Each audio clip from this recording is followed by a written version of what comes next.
Hey, everyone is familiar with the well-known tale of Eve, the first woman to enter the Garden of Eden, meeting a serpent, and the future of humanity abruptly deteriorates. But have you ever stopped to consider it?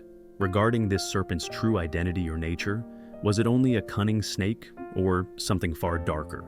For the majority of us, I was told as a child that the serpent in the Garden of Eden was Satan in disguise. What if I told you nonetheless that some ancient writings and the earliest Christian intellectuals perceived the serpent as something much more than a mere seductress? They believed that Lucifer himself was involved, not just causing Eve to disobey, but taking part in something much more personal. Let's examine Genesis 3:1 in more detail. It says the serpent is more crafty than any animal in the field. But what if this slyness wasn't limited to just being cunning? What if intelligence suggested a stronger, more intimate bond between the serpent and Eve? The Hebrew word aram, used for crafty, can suggest more than just cunning. It might imply a level of cunning that is nearly human. According to some scholars, this serpent might have been a fallen divine entity who engaged in direct personal contact with Eve. This is where things become complicated and incredibly fascinating. In some ancient writings by Jews and early Christians, according to one version, the serpent didn't simply persuade Eve to eat the fruit, he tempted her. Enoch's book and other apocryphal writings allude to celestial angels and creatures, or, in this instance, fallen angels, who could have relations with human women if they so desired. Maybe Lucifer, in the guise of the serpent, did more than merely whisper in Eve's ear. Could he have used his charm, mentally enticing her, and physically? Think of this as the act of consuming the prohibited fruit, frequently being interpreted as a metaphor. So, what if the food served as a metaphor for something deeper, such as the passing of permission via a sexual act? Gnostics and early Christian mystics often interpreted biblical events in highly symbolic ways. They believed the serpent's function extended beyond mere seduction. Eve, who gained knowledge, was introduced to a sort of divine prohibition of intimacy, which may seem like a crazy theory. But let's go further. Church fathers, such as Justin Martyr and Irenaeus, talked about how Satan aimed to corrupt humanity from the dawn of time. And what better way to begin than with Eve, the mother of all living things? What better way than by doing something that blends expertise with closeness?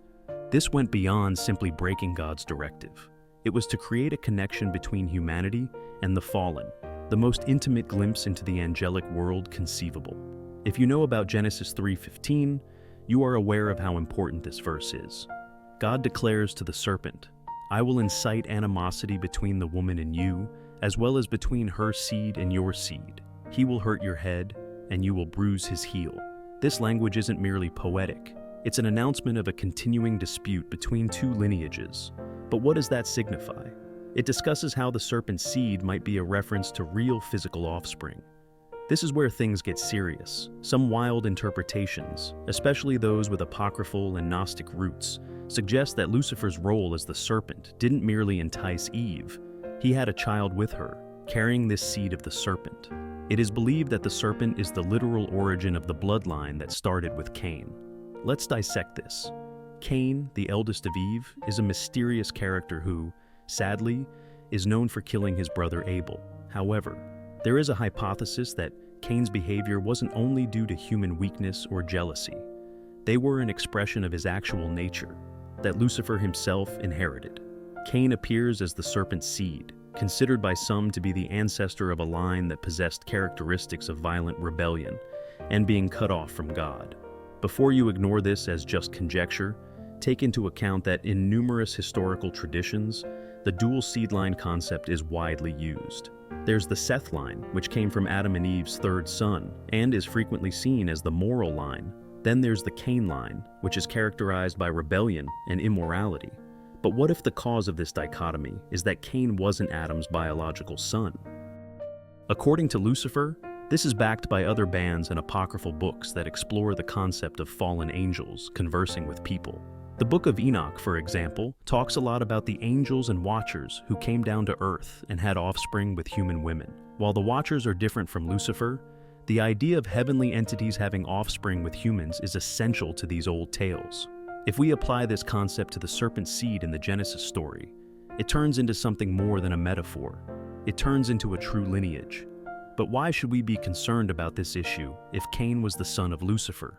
because, according to this theory, it alters everything we understand about the causes of evil in the world. It implies that the conflict between right and wrong isn't just spiritual, it has a biological foundation.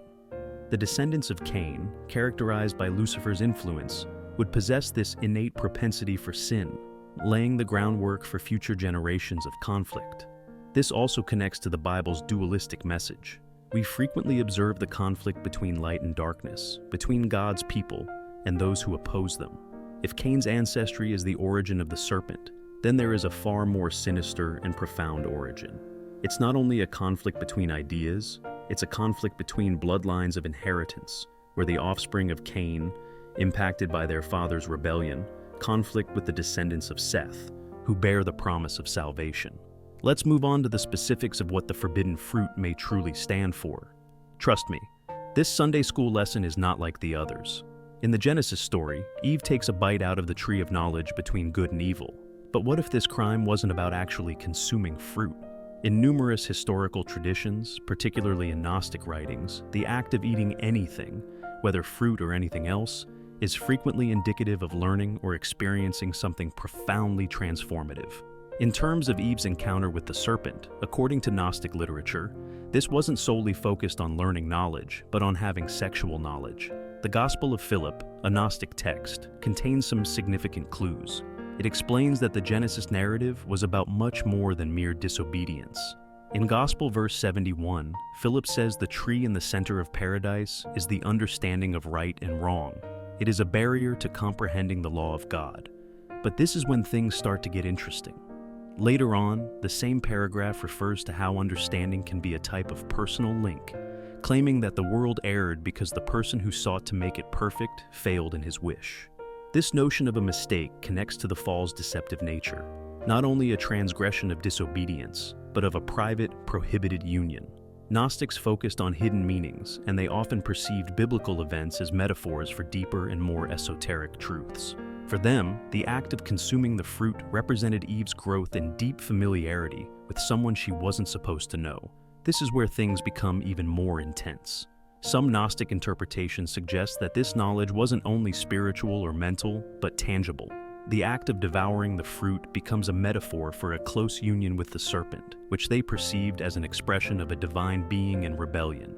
We have revealed some quite deep theories concerning the forbidden fruit, the serpent, and Eve. But let's bring something else into the mix that adds an intriguing flavor. You may be wondering, what does Lilith have to do with all of this? Please stay seated because this connection is going to take us on an exciting journey through the realm of Jewish mysticism and literature, which provides insight into a deeper, darker side of the Genesis story. So, here is a thorough examination of one of the most enigmatic and contentious biblical tales. Regardless of whether you interpret these theories literally or figuratively, they provide an intriguing prism through which to examine the origins of good and evil. What do you believe could have happened in the Garden of Eden? Could Cain have been more than a mere seductress? Could he truly be the origin of Lucifer's seed? Tell me what you think in the comments below. If you like this video, remember to subscribe, like, and share for deeper explorations of biblical mysteries. Thank you for watching, and until next time, continue to inquire, seek, and investigate the deeper truths. Don't forget to like, subscribe, and leave a comment below. Your support helps us keep creating content you'll love. Thanks for watching.